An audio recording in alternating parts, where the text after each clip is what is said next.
Hi, everybody. Good evening. Welcome. Nice to see you. Please feel free to turn on your camera as so many of you have done already. If you just want to wave hello, and you can go back to disappearing if you wish after that.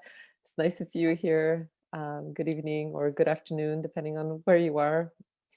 I'll just say a couple of words of welcome before passing things over. So on behalf of ForSpace, we're hosting this event via virtual ForSpace. I'll tell you about that in a minute. Welcome to the third and final event of the Seascape Poetics project, whereby we will screen excerpts from the virtual exhibition and have an opportunity to enter in conversation with the artist and curator. Seascape Poetics was developed through the Beyond Museum Walls Curatorial Residency Program at the Curating and Public Scholarship Lab, or CaPSL, at Concordia University. And if you missed the two previous events, I'll put a link in the chat to our YouTube channel where you can view the recordings if you're interested. So we would like to begin by acknowledging that Concordia University and ForSpace is located on unceded indigenous lands. The Kanyankahaga Nation is recognized as the custodians of the lands and waters on which we gather. Jage, or Montreal, is historically known as a gathering place for many First Nations. Today, it is home to a diverse population of Indigenous and other peoples. We respect the continued connection with the past, present, and future in our ongoing relationships with Indigenous, and other peoples within the Montreal community. While it's not common practice to do a territorial acknowledgement in the Caribbean because of its complicated and diverse colonial history, we want to acknowledge the past and continued colonial histories and effects that exist in the region. We also want to acknowledge the deep pain still felt in the region through the effects of enslavement and forced colonial expansion. For those of you joining us for the first time at ForSpace, welcome. We collaborate with our community to make Concordia research initiatives and various course activities publicly accessible through interactive experiences such as tonight's. As a public space, we encourage open dialogue and discussion, and therefore the decision to run this event as an open meeting as opposed to a webinar was taken with our collaborators to ensure that you benefit from all of the ways our distance virtual interaction allows for. So using your video, your audio, and text. Having said that, since we're a large group here tonight, we may be subject to interruptions, technical or via disruptive behavior. And if such an unfortunate interruption occurs, we will take immediate action. So in the unlikely event that the call fails or needs shutting down for whatever reason, please do log back in and we will continue and pick up where we left off. We are also currently recording and live streaming on CU Fourth Space on Facebook, so feel free to share that stream on your own page if you wish. I'll put it in the chat. Please go ahead and set your view here to speaker or gallery, whatever you're comfortable with. It's a meeting, you choose. And on that note, it is my great pleasure to pass proceedings over to Seascape Poetics curator, Bettina Pérez Martínez. Over to you, Bettina. Thank you, Anna. Hi, everyone. So thank you so much for coming to the third and final installment of the public programming for the virtual exhibition Seascape Poetics, or Poéticas Marinas. So this exhibition was curated by myself, Bettina Pérez Martínez, and assisted by Simone Cambridge. The exhibition title is based on the notion of dialectics, developed by Barbadian poet Kamal Brathwaite and Martinician poet Edouard Glissant's idea of poetics of relation and poetics of landscape. The exhibition itself explores complex and nuanced Caribbean relations to water. Through this central theme, the exhibition explores connections in the region through themes of climate change, extractive, colonial, and tourism practices, diasporic and archipelagic identity. We want to thank the ForSpace for hosting our exhibition and for offering technical support for this event. We'd also like to thank World Creation Network for the 3D renders and web development for our online exhibition. We want to start off by introducing and explaining the song you just heard before our program started. Haya by Machacolón y los Okapi. Machacolón is the stage name for Puerto Rican filmmaker Gisela Rosario Ramos, and this song is about radical self-acceptance, showing love and compassion towards others despite social-political adversities. What does Haya mean? As explained by Rosario Ramos, it is the feeling of confidence and self-acceptance, of being one with the universe. Haya symbolizes a form of radical self-love that overcomes societal barriers and allows you to feel completely comfortable and in tune with yourself. It provides a sense of happiness despite the systematic difficulties and the struggles many experience in the Caribbean. We think it is important to present this song before beginning our events and our podcast as a way of highlighting a sense of radical joy that persists in the Caribbean, despite the difficult and painful histories and themes we explored throughout this exhibition. So Seascape Poetics is developed as part of a curatorial residency program created by Beyond Museum Walls Collective, which is part of Concordia's Curating a Public Scholarship Lab. This is a 10-month curatorial residency where I had the great opportunity to work with an amazing group of curators, educators, historians, and artists to develop an exhibition and its public programming. The original proposal I presented to Beyond Museum Walls back in late 2019 was to recreate an in-person installation of exhibited artist Lionel Cruet's Between Us, too, in the Fourth Space Gallery at Concordia. Unfortunately, as we all know, the coronavirus pandemic took hold of our entire lives in the beginning of 2020, which led to a dramatic shift for our exhibition. The exhibition shifted from being an in-person exhibit to a hybrid model exhibit to a fully online exhibition with three of the exhibiting artists that form part of Seascape Poetics are here with us today. For today's event, we'll be conducting a screening of 3 video works featured in the exhibition: Island VR from 2019, drawn by Island VR from 2019 by Olivia Mc Gilchrist, drawn by Water, Sea Drawings in 3 Acts, Act 1, Wait on the Water from 2018 by Deborah Jack, and Lavanti from 2017 by Joiri Minaya. We'll then follow the screenings with the Q&A with the artist. Audience participation is encouraged. Feel free to write questions in the chat and we'll be collecting them throughout the talk and then answering them, in the final section of the event. I also wanted to mention that today, despite being the last day of our public programming, our exhibition dates will be extended until April 2nd, so that's great news. So you can still access the exhibition online after this. So starting with the artist bios, Deborah Jack is an artist whose work is based in video, sound installation, photography, painting, and text, intersections of cultural memory and climate change. Drawn by Water, Sea Drawings in 3 Acts, Wait on the Water, explores the shoreline's relation to hurricane formations in the Caribbean, as well as water as the site of remembrance of painful histories of enslavement and colonization. Deborah is currently a professor at New Jersey City University. And in the chat, you can see the full-length bios for each artist. Olivia Mc Gilchrist is a white French-Jamaican multimedia artist and researcher exploring how colonial legacies extend their reach to virtual reality technology. In her work, Island VR, McGilchrist creates a surrealist underwater coastal world, and through it, she explores ideas of diaspora and world-making through the unraveling of the back end of computational elements that undergo the process of creating an archipelagic world through virtual reality. Joiri Minaya is a Dominican United Statesian multidisciplinary artist whose work investigates the female body within constructions of identity, multicultural social spaces, and hierarchies. Her work Labadee explores ideas of tropicalization and unethical forms of tourist practices and their ties to colonialism in the Caribbean through the interplay of social and economic dynamics in the island of Labadee, Haiti.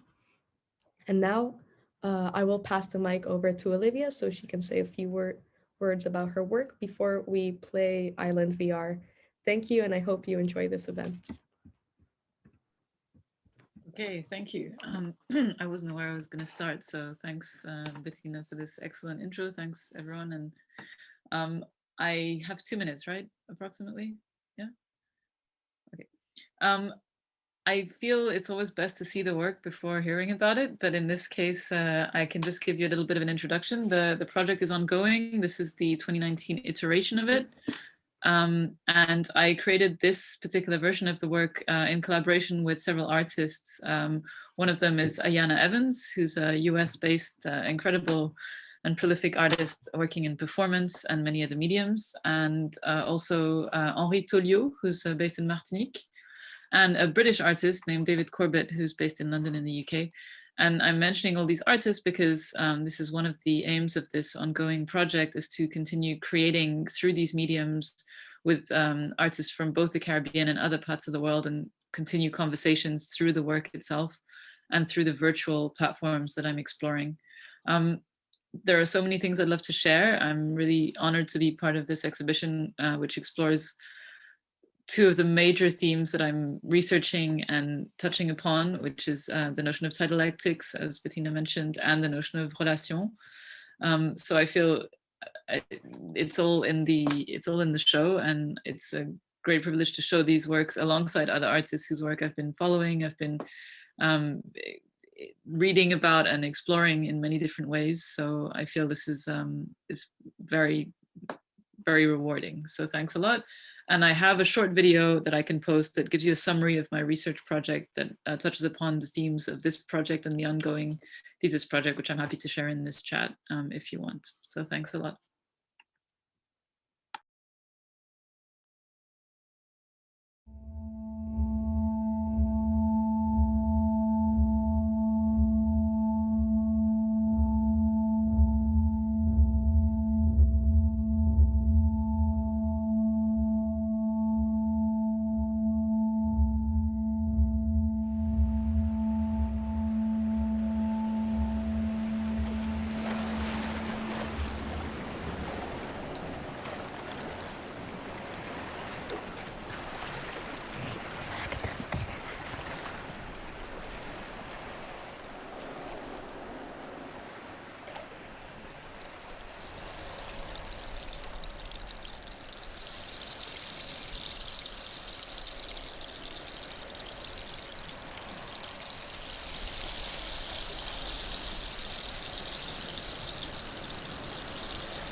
Thanks. I'll just add one thing, excuse me for not saying it before. As you can see, there's a lot going on in terms of the different layers. This work was conceived within a virtual reality platform, which of course, in this moment, I imagine, well, if I see your faces here, I imagine you're not wearing a VR headset, of course. And I am actively questioning how this type of platform will be realistic to share with people in a COVID era. However, this only supports the idea of continuing to explore alternatives to continue working in immersive technologies from different perspectives, including within Caribbean spaces, which may not have access to that many forms of available technology, although there are many people exploring this already. So thanks. Thank you, Olivia. And sorry, I forgot to mention that this work is adapted from VR to video for the purpose of this exhibition. But thank you so much for presenting that. And I'm very excited to further discuss it in the Q&A. So now we will be looking at the work of Deborah Jack, Drawn by Water, Act 1, Wait on the Water. Sorry. Drawn by Water, see drawings in 3 acts, Wait on the Water. Sorry, I accidentally abbreviated that, but I'll pass things on to you, Deborah. Thank you all again. All right, thank you, Bettina. Thanks again for inviting me to be part of this great conversation. So I guess I'll just introduce the video as well and talk a little bit about some of the ideas. So the piece is called Drawn by Water, See Drawings in 3 Acts, Wait on the Water. And so when I conceived this project, I was sort of already working with the idea of the sea and the ocean, and that sort of imagery had already made its way into my work, and was really kind of interested in dealing with the abstraction that was happening at the coastline. I've been using the shore and thinking about it as kind of a liminal space. Before that, I'd been working with salt a lot as well, looking for things that could embody the notion of both and, I guess. When thinking about salt, it's both corrosive and a preservative, right? And so the coastline for me was a similar type of idea, except it was a space. And so for me, the coastline is site of arrival and departure, right? It's both and. And so already sort of investigating that site, I started thinking about the interaction of the water with the coastline. Up until then, I'd already been using images of the sea in my work. And so again, that sort of idea, that interaction with this sort of liminal space, the temporal quality of the lines and the patterns that were being made by the interaction of the land and the sea, and that tension that resided there as well. I'm also, thinking about mapping and the notion of cartographies and how we think about navigating these spaces, whether it's water or land, and thinking about, the coastline as almost a site of resistance against that type of mark making on the land. So here was the sea making a mark on the coastline, as temporal as it is. And that temporariness is in direct contrast then to the lines that exist in maps, I guess, right? So I was thinking about that in the work as well. And so if I were, and if we think about the lines that map makers were making, there's also this idea of fixed versus fluid, and that, maps for me are incorrect at the coastline, right? Because there's all these sort of small erosions that are happening. So whatever line that technically exists when the map was made is no longer there. And so just playing with a lot of those types of ideas sort of made their way into the work. This particular piece too was inspired by the aftermath of hurricanes from 2017 and how the interaction of the Dutch shifted somewhat. Well, I guess it just became more blatant in terms of how the power dynamic between the you would say a colony, but technically we're not within the structure. We're part of a commonwealth. And we're an autonomous collective within the power structure. There's always this dynamic of the Dutch still sort of reverting to type, and so a colonial type.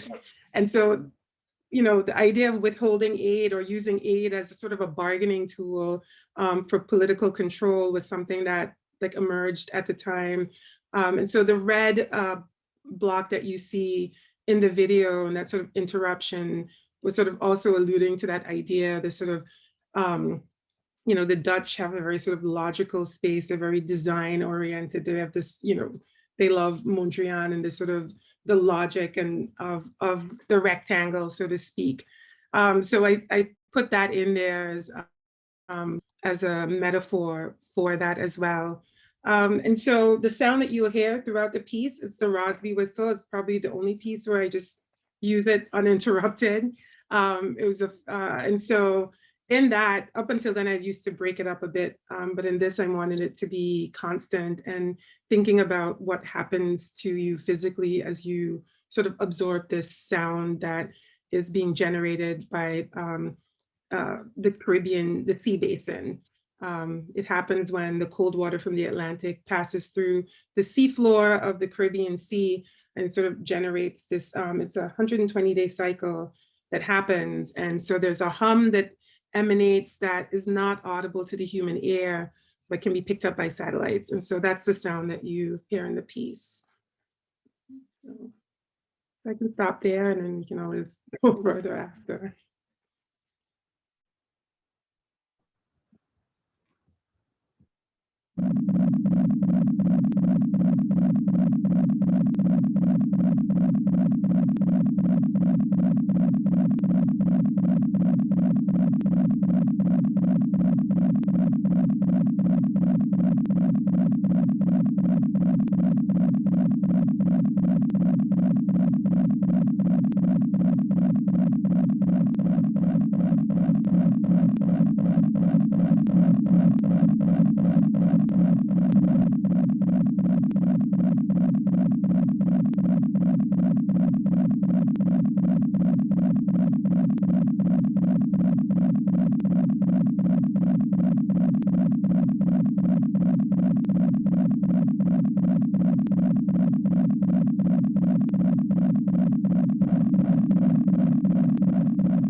I just wanted to say really quickly, though, that the coastline that you see for most of it is the coast of the Netherlands.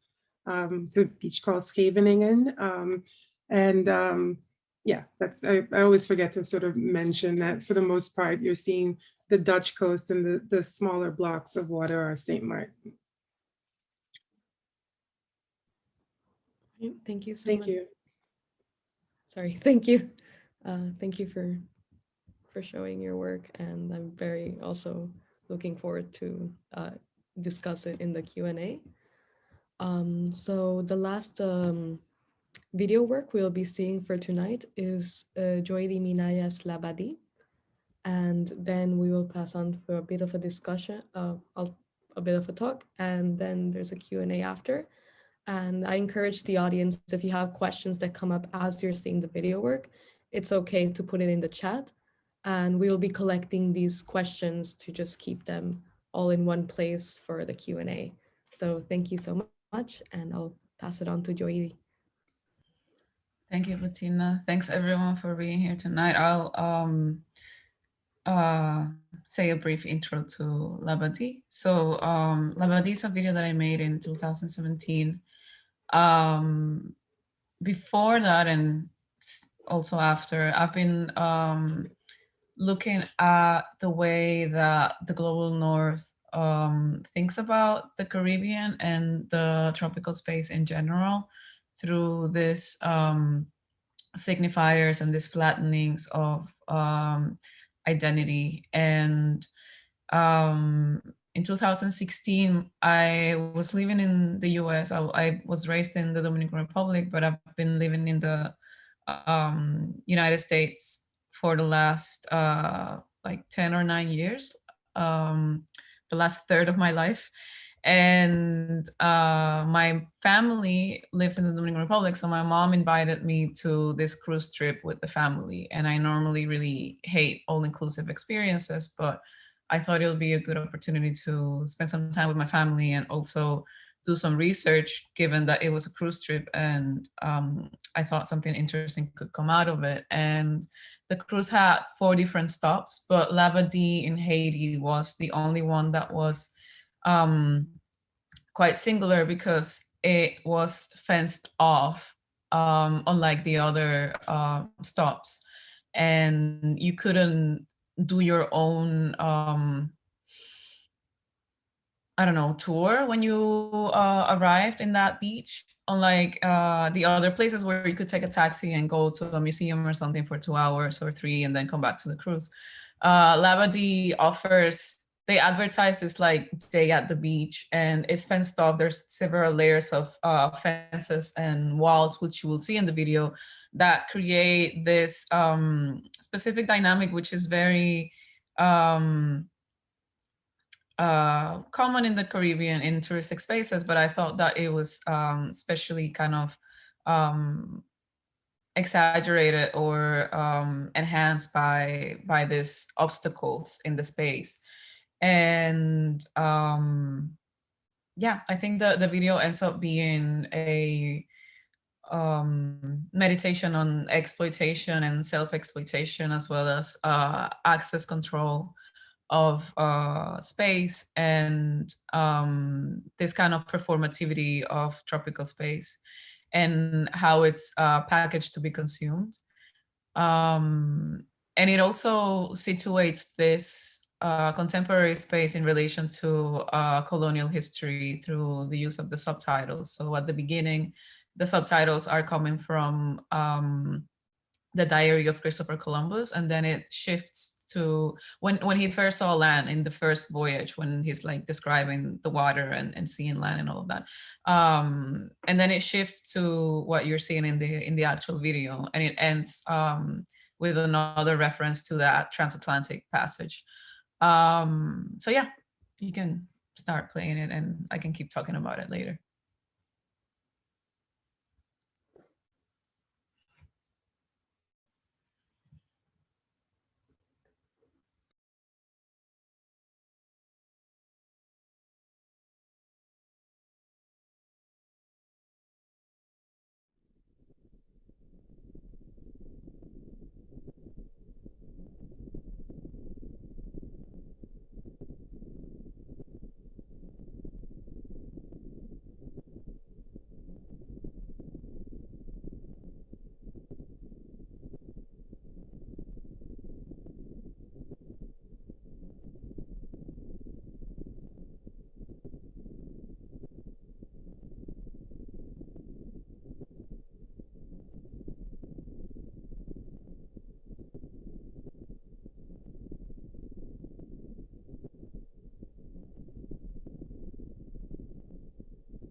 Thank you so much for showing that video, Joiri, and yeah, sorry, I just got lost in.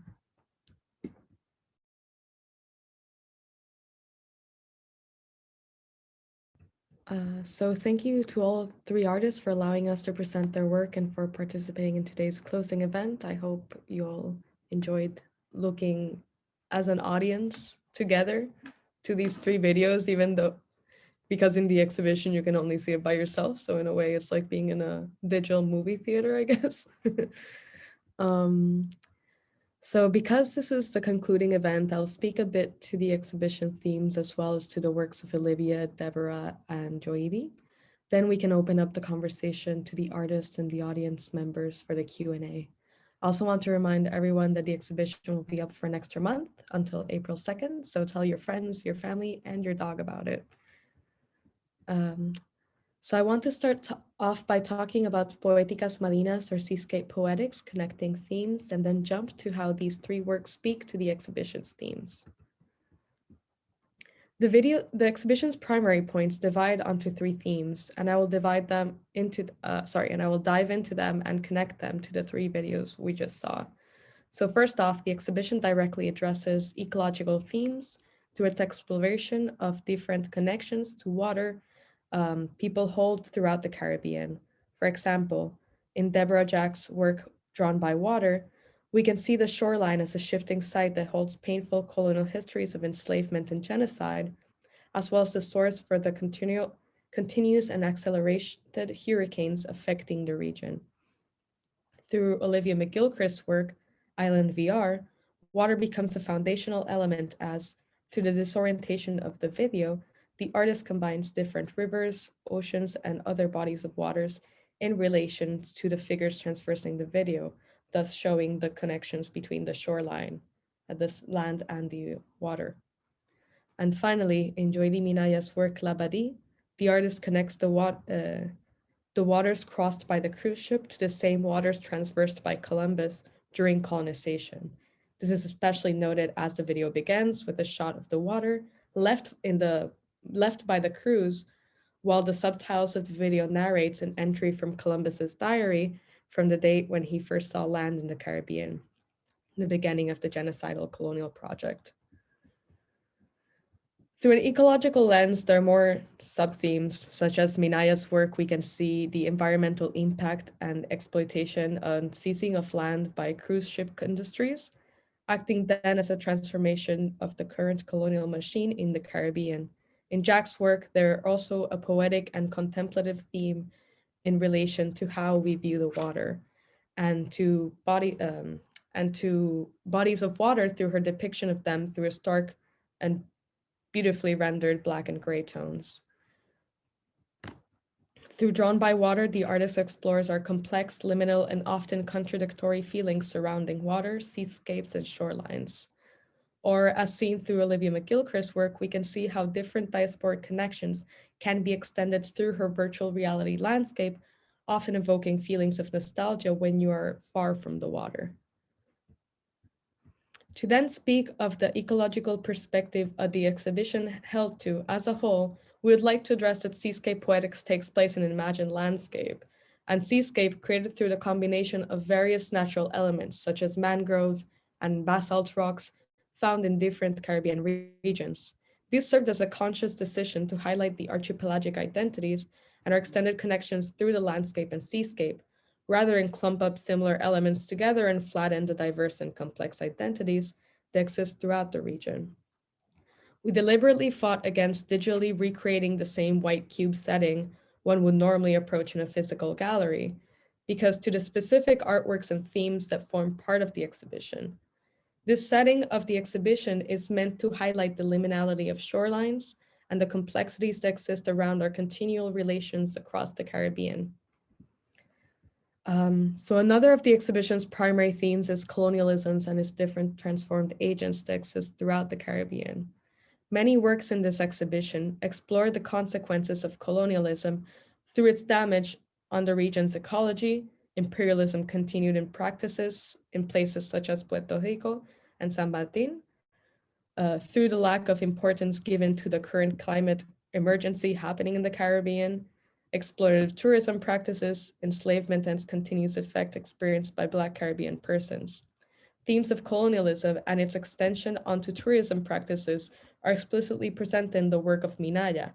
In Lavanti, the artist documents the power dynamics at play in Lavanti, Haiti, where Royal Caribbean has rented a fenced area until 2050. The artist effectively captures the disproportionately different treatment of tourists in contrast with the local population of Lavanti. The continuity of colonialism is also presented in this piece through the intersection of Columbus Diaries entries in the beginning of the video vis-a-vis Joiri's observations of when she accessed Lavanti. Our intention with presenting this video work was to approximate the Caribbean experience to North American and European audience as generally their own exposure to this region is through holiday and tourism. So as previously mentioned, colonialism is explored in the Drawn by Water series through Jack's observation of the shoreline and its relation to the transatlantic passage.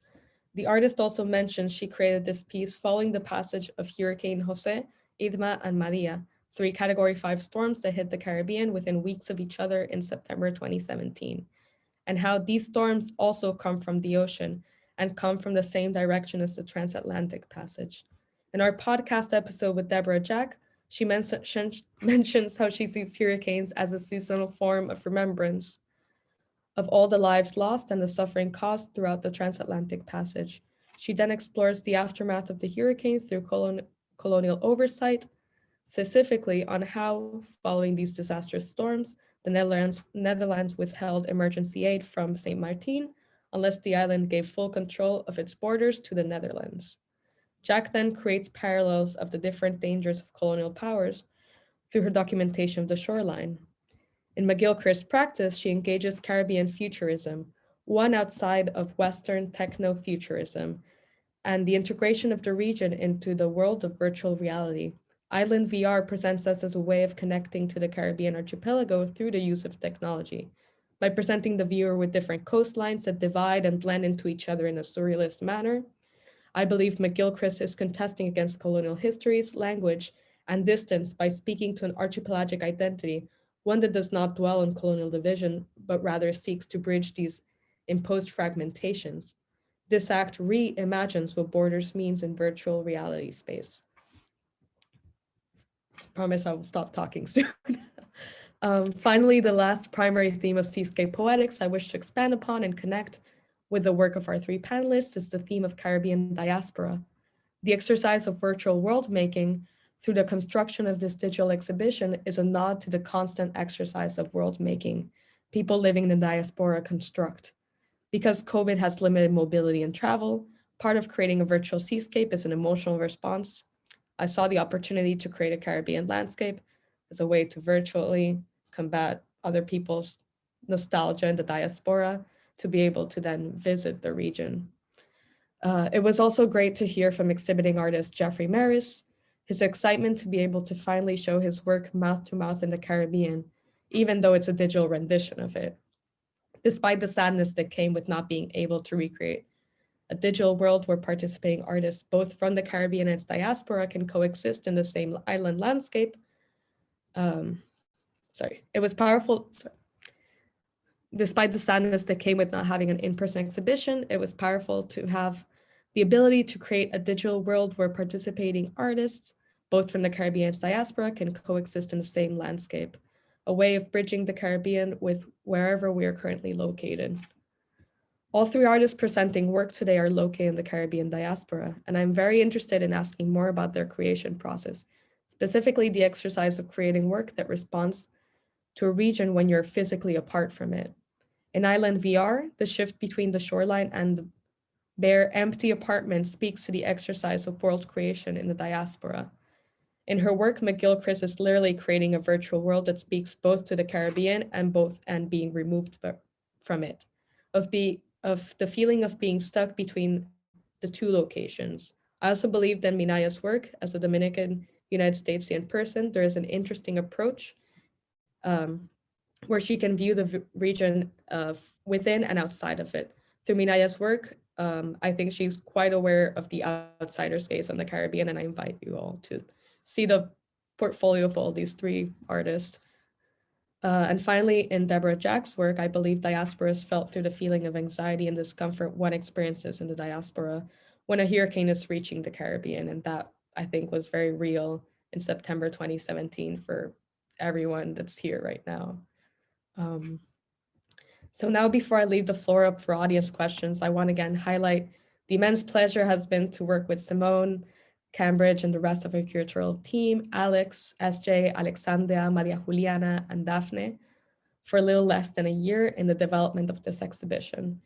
I also want to thank the valuable feedback we received from our external mentors, Tatiana Flores, Joiri Minaya, Amanda Coulson, and Marina Reyes Franco, and our internal mentors, Heather Gloriorte, Alice Jim, Erica Lehrer, Jennifer Carter, and Shelley Butler.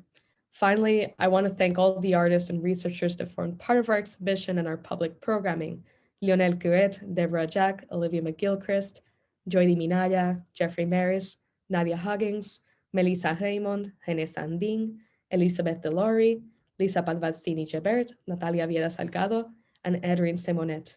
Thank you to Anna Vaclavec and Douglas Moffat from Force-Space for graciously hosting us, and to the World Creation Network, Milo Reinhardt and Teo Sambudio, for helping us create such an immersive online exhibition.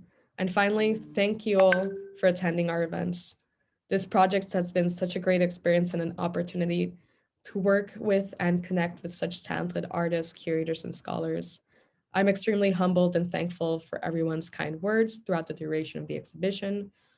We are also happy to mention again, the exhibition will be extended for another month. So now let's move on to the Q&A section for the events. Whew.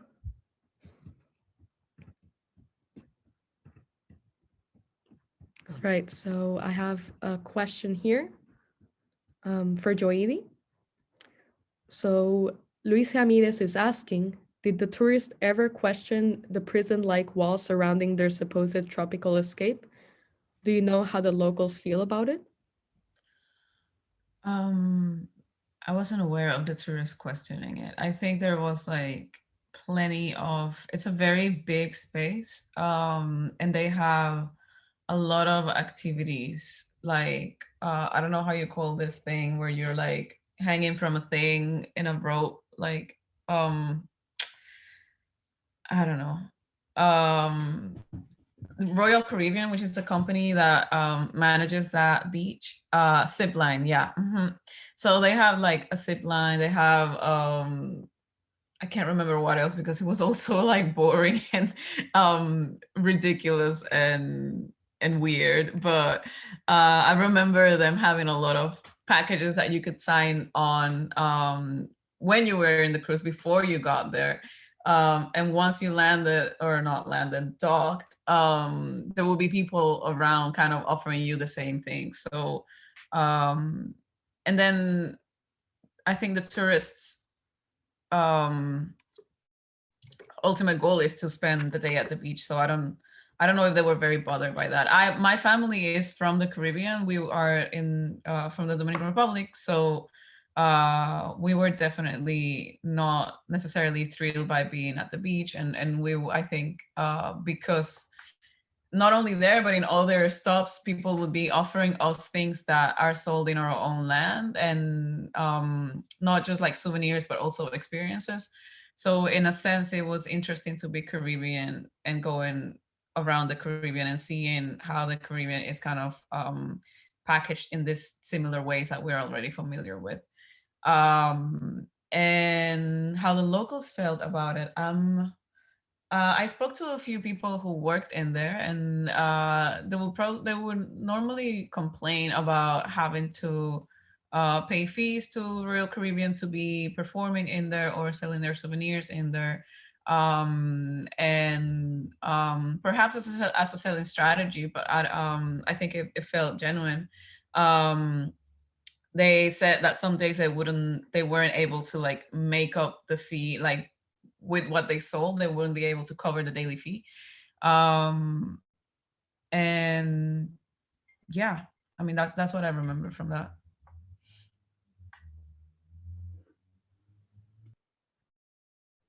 Thank you for that question, Luis. We have another question for Deborah by Carolina La Rosa. Deborah, where was the sound source for your piece? You mentioned that the hum could be picked up by satellites, and I thought that was an interesting stretching of space. This low hum at the base of the sea is inaudible to humans on the shore.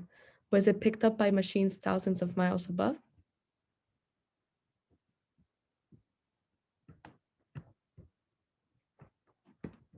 Oh, you're muted, sorry. Yeah, so sorry. The sound was sourced from the researchers that sort of uncovered it. There were, I can't remember their names right now, but they're from Wales. And so really what you're hearing is, in a way, it's a simulation of it. They knew that the sound was A minor, like if you had to make like sort of something that we would recognize. But it was just that it was something that was being detected. It's similar to the other universal hums that exist on the planet. Like this sort of, it's a frequency in for all intents and purposes. So, you know, just the average air doesn't pick it up, but it does travel that far. I mean, that was the thing that sort of also attracted me to it, the fact that you could only hear it through satellites at that point, and just that you know, collapsing of space was what indeed was what was also I guess interesting to me about the whistle, and also just thinking about the fact that this is something you know, the unseen, and in this case it's the unheard, right? So much of practice deals you know, with the unseen and these notions, right? And so but you don't always think of like what's not heard. And so when that discovery was made, I was, you know, that was also something that struck me as a sort of an interesting idea to explore, right? We don't necessarily think of sound, I think, in that way. And so it's also not musical, right? Which is a lot of our human interaction with sound, I think, seek some sort of like melodic experience, and it's a visceral thing. You know, when I sent the piece to a gallery in the Netherlands, and the guy, when he was installing it, sent me an email, like, really panicking. It was the day of the opening, and he was, you know, said that the sound, something happened to the sound, the file was corrupt. And I was like, oh no, you know. So then I stopped for a minute. I was like, oh, what does it sound like? Is this a sound? And he's like, yeah, it's just a frequency. I said, oh no, it's working, right? It's just that. In Act 3 of the series, there's I combine the Rugby Whistle with bass feedback, which you don't always hear right away. It's one of those things where it's like, if you could be in it, sort of, you know, making the sound with the bass, and it doesn't register, but when it does, like, your house can vibrate. Like, it's a really powerful sound. So yeah, like that's where I know, that's what I know of the Rugby Whistle, but I was interested in the unheard as well. And, you know, there's a whole lot of other things too. Thinking about the submarine landscape creating a sound. When you think about Brathwaite, like you referenced with Titleetics, the whole notion that this is being generated by the water traversing this submarine landscape. And to me, how that, you know, like, what would Brathwaite make of that? You know, it's one of those things that that I think about, you know, with that work. Like, if, you know, he always thought of the Caribbean region as a sort of like sunken landscape, and that the islands were the mountains that survived. So that the ocean would be generating a sound, the Caribbean Sea interacting with the Atlantic, it's almost like a you know, an underwater Titleetics, right? And so all of those things are in my head, I guess.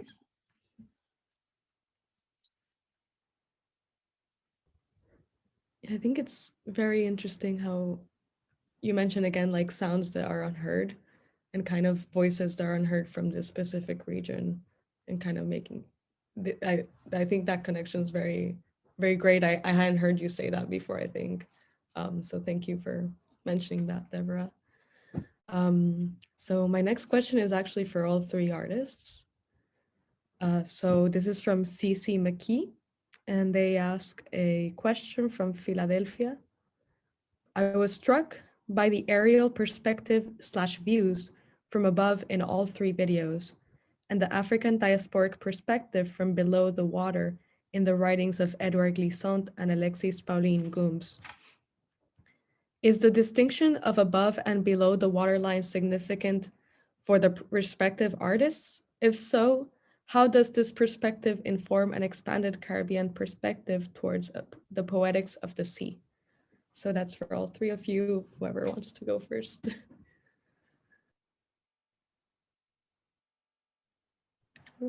I'd be happy to share a few words, but yeah, thanks so much, Joiri and Deborah. This is really helping me understand the works you screened in a totally different way, and it's fascinating to hear more about these projects.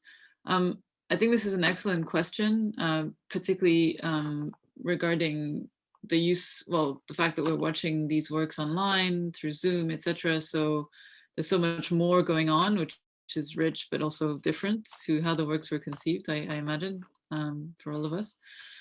In my case, I suppose one thing I wanted to share is the notion of submersion, which is one of the main concepts I'm exploring as an artist and currently as a researcher. And I'm fascinated by the use of that term to challenge the notion of immersion. When we talk about immersive everything, immersive art or immersive experiences, and in my case, how virtual spaces, and particularly in a context which is more focused on entertainment, on gaming, etc., we speak about immersion. And so thinking through Brathwaite and thinking through a dialectic space or a world which is looking at the Caribbean as its center, I'm proposing the notion of submersion to get us to think about the world underwater in echoing what Deborah just said, you know, that if you look at the landscape and you think about the Caribbean islands as the mountains on the top, then there's so much more going on. And the landscape itself is large. It's just more water than land. So there's so much more going on in that space, in that region. And I think looking under the water is key for us to better connect and to think about the next few years, which are crucial in terms of the climate and how to preserve, how to continue being able to live on those islands. So yeah, that's for me. Right, thank you, Olivia. Joiri or Deborah, if you want to talk to that. I can wait for George. If I spoke already, I didn't know if she wanted to. Yeah, I was thinking when Olivia was talking about submersion and also with the question and these ideas of like above and below water, that actually I'm gonna share my screen for a minute.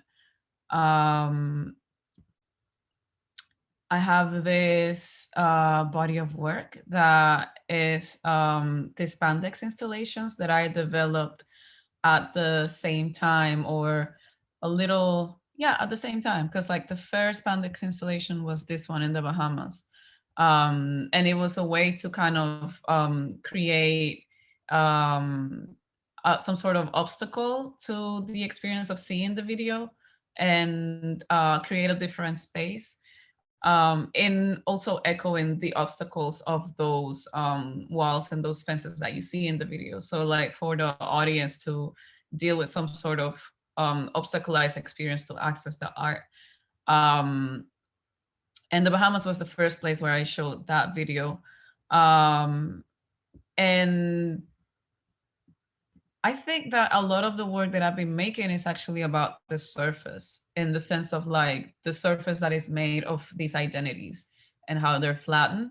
However, for Lavanti, I've been making repetitively these installations where people get this sense of submersion, if you will, or maybe immersion, to follow with Olivia's distinction.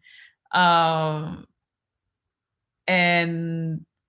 to me, it has to do with implying the audience into the experience of what you're seeing in the video. Also through this like lounging chairs, where you get to sit down and they're the same lounge chairs, like plastic white lounge chairs that are in a lot of beaches around the Caribbean and other tropical spaces. So it's a way to kind of imply the audience and that they're kind of physically in relation to what they're seeing in the video, if that kind of maybe extends the immersion. But it's also about that surface of this spandex material with which I make the installations. So I don't know if that really answers your question, but it was something that that I was reminded about with this opposition of above and below the water. I guess for me, I really, thinking about this question, I'm always sort of thinking about the surface, right? And not necessarily always what's underneath, but it is, the water for me is cyclical, right? So, my entrance in a way to the water is through the hurricane, and the fact that the hurricane is sucking up the sea and then raining it back down on us, right? And so what does that do, right? How is that breaking the surface, right? The water is being pulled up out of its one space, brought up into the sky and brought back down. And so for me, I guess, in the work, is there really a division, right? I think about like Christina Sharp's writing and, talking about the idea that how long it takes for blood to disappear from water, right? And that that potentially, based on research, the blood of the people who perished in the Middle Passage is still in the water, right? And when you think of that, it's like, what? And then when you start to think that, well, the water that comes from the sea does, through evaporation, go up into the clouds and potentially is raining down on us. Again, what does that then mean in terms of the division of water that's above us and water that's below us, right? That these are things that are always in flux and always sort of moving. So that to me opens up like a huge sort of sense of, poetics is the only kind of word for it, right? Otherwise you're stuck in horror or you're stuck in sort of like an absent a kind of apathy, right? And so how would you be able to process that if you were walking around thinking that, the blood of slaves is raining down on you, even if you're walking in New York, potentially, right? In theory. And so, that again then expands the notion of where is the Black Atlantic? What is the Caribbean Sea really, right? It could be off the coast of England, those molecules at any given time. And so I don't know if that necessarily speaks to, the waterline, but I guess I'm seeing it as something that's always in flux, right? And so, when I made the video, the first, initially, I wasn't necessarily thinking about that. But then afterwards, when I was looking at even this Drawn by Water video, then I started to think, okay, because first I was like, why am I using the coast of the Netherlands only? And, do I want to only show that? And then I said, well, okay, if that theory is true, then that water is also the Middle Passage, right? And it's also interacting with the coastline of a country that basically created the transatlantic slave trade, right? And what does that mean? And so I think it opens up like a big space for for this notion of the Caribbean and the poetics of the sea, right? For me, it just expands then beyond like notions that of geography. I'm going to stop now. Sorry. I can go on. I mean, it's very fascinating. And again, we've spoken for a podcast a lot, and there's always more readings and interpretations that have come up. So it's very lovely to hear that. And yeah, so I'm going to pass things off to Janae Jones, that they have their hand up. So yeah. Hi. I came in kind of late, so I don't know if some of these things have been covered already. I also just want to say this has been a great exhibition. I've popped in a few times throughout these. And I have like 3 loose questions. I'm going to try to tie into one thing based on a lot of the things I've seen so far. I'm sitting here in the wake because that's all I could think about while you all were talking. And I wanted to talk about this one quote that she does have in here by Brathwaite, saying that the sea was like slate gray of what was left of my body and the white waves I remember. And I found that really interesting, just him talking about the white waves and that being what's remembered, just because all I could think about during Joiri's work for Lavanti is like, I have one very vague North American memory of me going on a cruise experience, even though it was on the other side. We went to Belize. And when we got to a fence enclosure like that, and I don't know if it was a race thing, just because I am obviously a darker skinned woman and my family that I was with is also like this shade or darker. I remember us getting to that enclosure, the fence, and locals letting us through so that we could experience it. This was one of my one of my most vague memories from childhood. So I just found that really interesting, like you touring the enclosure and stuff like that. And I find just the tourism of whiteness like very interesting, because even when you look at the waves and stuff that you all are experiencing with like the cruise ship right there, it's like they're almost like they're so calm and still, like it doesn't seem to be like the full power of the ocean. I don't know if it has to do with that being like what is like closed off right there. And like I said, these are 3 very loose things I'm like mentioning. I wanted to specifically ask more about how it kind of came up about y'all were saying that hurricanes move kind of in the same pattern as like transatlantic slave trade. So I wonder if you guys are able to speak more about that, because that's really what I was thinking about, like in the wake of a lot about just these past lives of slavery being trapped in the waters. So that was the first I'd ever heard of that hurricanes also move in the same pattern. So I was just wondering if anyone who today was debuting their great art, amazing, could speak more to that. So. Well, since I mentioned it, I guess I should.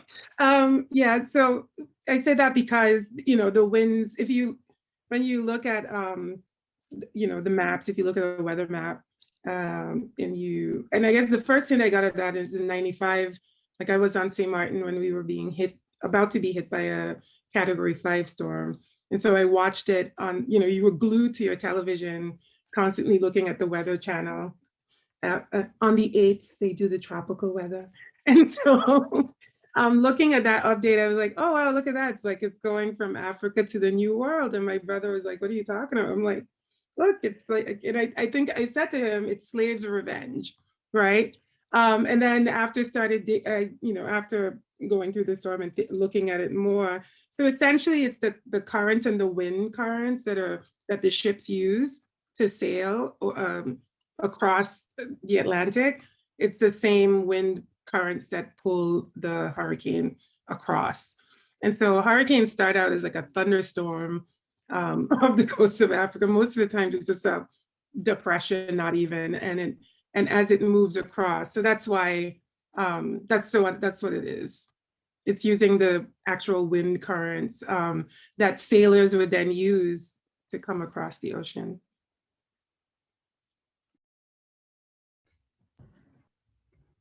I wanted to comment on the rest of your comment also. Yeah, thanks so much for sharing that childhood memory. And I found that super interesting that like usually the characteristics that like Black people of color have that usually under this world that we live in denies you access, is giving you access in this instance to this experience that other people in that cruise ship didn't have access. And I think that's fascinating in relation to like the things that I was thinking about when I was doing those installations with those holes and the ideas of like piercing through this surface. So yeah, I just wanted to thank you for that. I think it was more of a comment than a question, so I guess I don't have to answer anything, but I just wanted to say that. Right, thank you for that question, Janae. And thank you for your answers, Joiri and Deborah. I will pass then, Simone, you have your hand up, so if you would like to ask a question. Yes, thank you, Bettina. So I have two questions. The first one is for Olivia. I find your use of language really interesting. And I was just wondering, how does that fit into the way you distort reality in this video, and how, just because language is really an attempt to capture reality and it's really incomplete, and we have like we have experiences that language can't even fully capture. So I thought it was really interesting how you use language in that way. And I would just like you to speak more to that. And then my second question is for the rest of the group, so I will pause. Cool. Thanks a lot, Simone. I really appreciate that question. I just want to clarify, you're referring to the use of my writing in the video that yeah, okay, cool. Yeah, I was starting the journey, which is my PhD, which is a wonderful but interesting journey. And I was attempting to go back to the most essential motivation, which was to really explore some of Brathwaite's ideas, Kamal Brathwaite.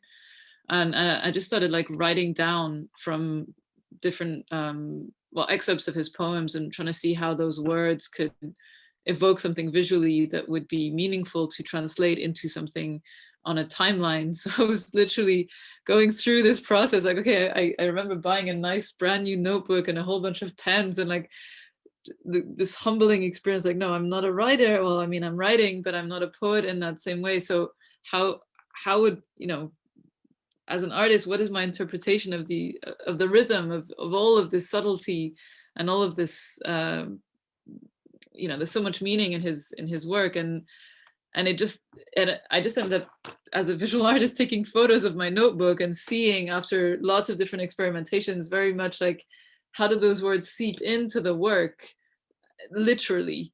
And so I just, you know, added them in, and then I work with different mediums, so from photography to video, and then I was exploring 360 video at the time, and I took these, you know, standard photos of this notebook, and I played with them and I distorted them, and it just kind of started to make sense. Then I wrote a few of my own words, but I mean, a lot of it in what you've seen, it's a layering of Kamal Brathwaite's work from different poems of his that I was just studying, and yeah, I mean, it sounds very unoriginal in a way, I'm realizing as I say it out loud, but that was just a process, and I was trying to think through those poems and how they could become the foundation of the work, and really start from there. Because one thing I remember reading, and it was an article by the Trinidadian writer Nicholas Lalin. It was an article in the Caribbean Review of Books that refers to videolectics, another very interesting, I won't go into that, it's a longer conversation, but Kamal Brathwaite has many things to teach us, and one of those notions is videolectics.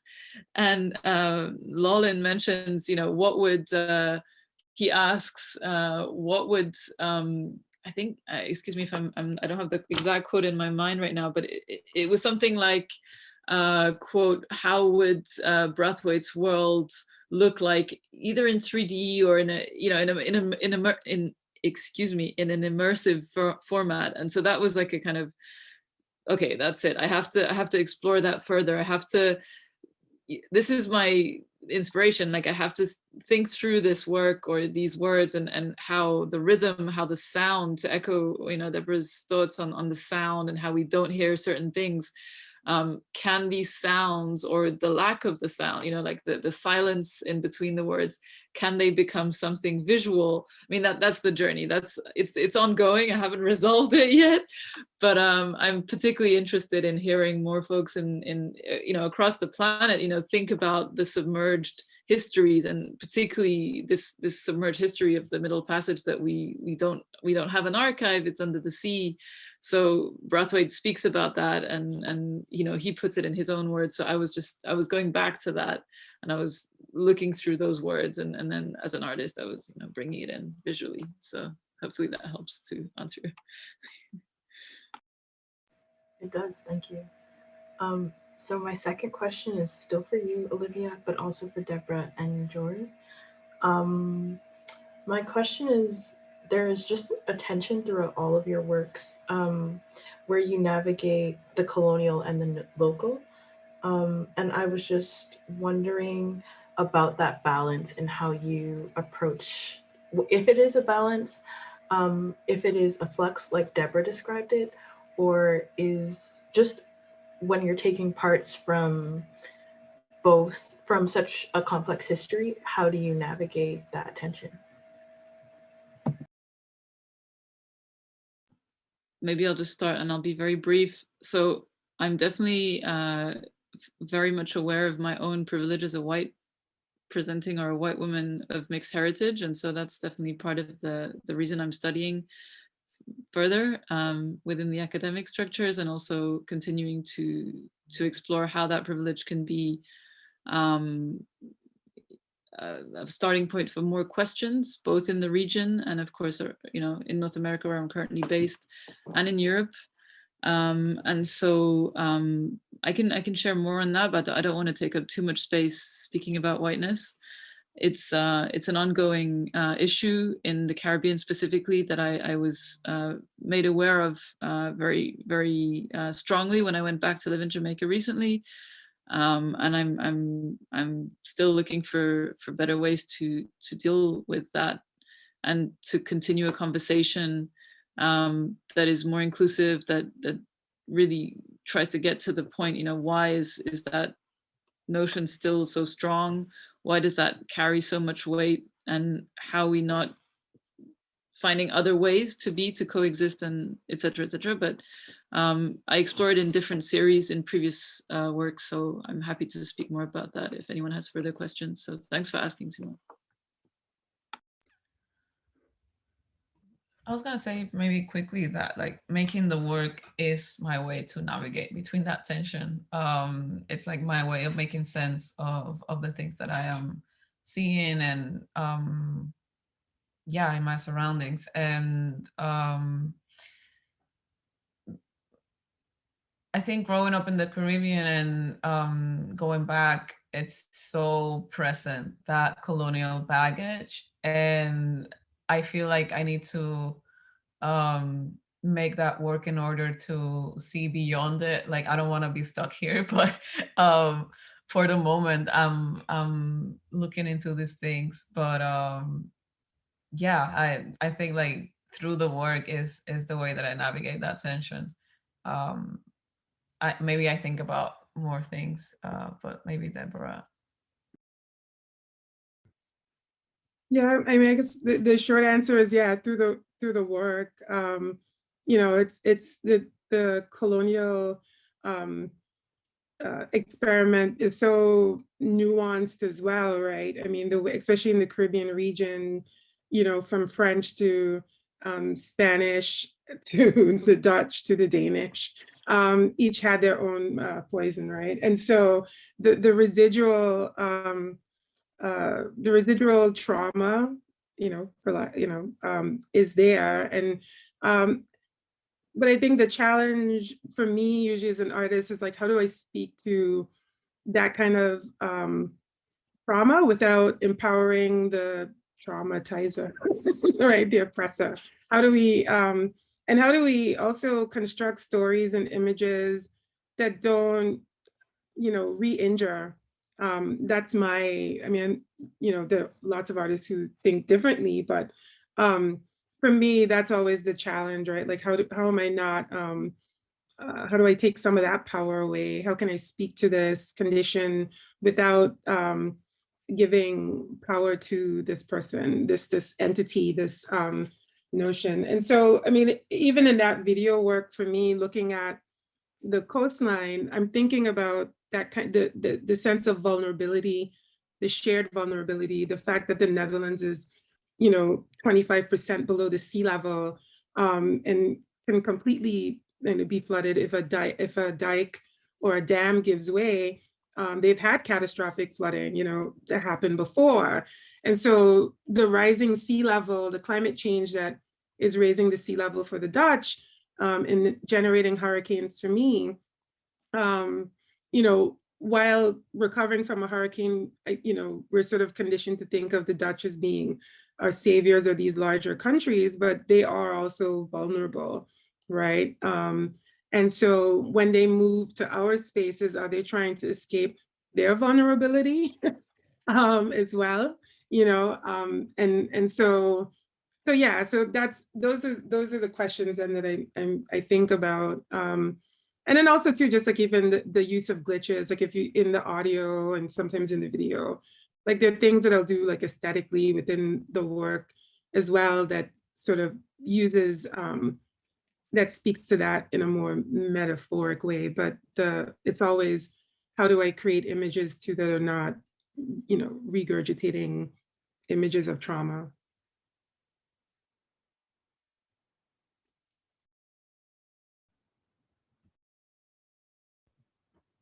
Thank you for those questions, Simone. Thank you for those answers to Olivia, Joiri, and Deborah. So I want to thank you all for coming. I'm going to pass things on to Anna, and thank you all again for the continual support for this exhibition, and thank you to the 3 panelists and artists for forming part of this this project. I'll pass things on to Anna. Thank you. Thanks, everybody. And if you feel like turning on your cameras to say hello, a final hello and goodbye to everybody that's kind of been involved in this project throughout the last year and longer maybe. And for these 3 public sessions, we're so pleased to have you join us on these various occasions. And there's still people coming into the waiting room, which is kind of fun. We can just keep this conversation going for a really long time. It's been a real great pleasure for us to meet you all and be introduced or rediscover your work in this way. And a tremendous amount of work has gone into this. So we thank the organizers a great deal. On behalf of ForSpace, we'd really just like to thank you all for making the time to join us this evening. A special thank you to the panelists, obviously, for making space in your kind of home lives for this public conversation this evening. And of course, Bettina, Simone, SJ, Alex, all of you folks behind the scenes here, thanks again for the overwhelming dedication to activating this project and organizing these 3 events. It's been a pleasure to work with you, and we look forward to releasing the behind the scenes podcast conversation that we recorded with you very, very soon. So once again, a reminder that a recording of this event will be available on YouTube. So please check out Concordia's ForSpace on YouTube. And on that note, I'll just leave it up to everybody to unmute themselves, say goodbye, and whatever closing words they'd like to share. Thanks again, everybody. Over to you. Bye. Thank you very much.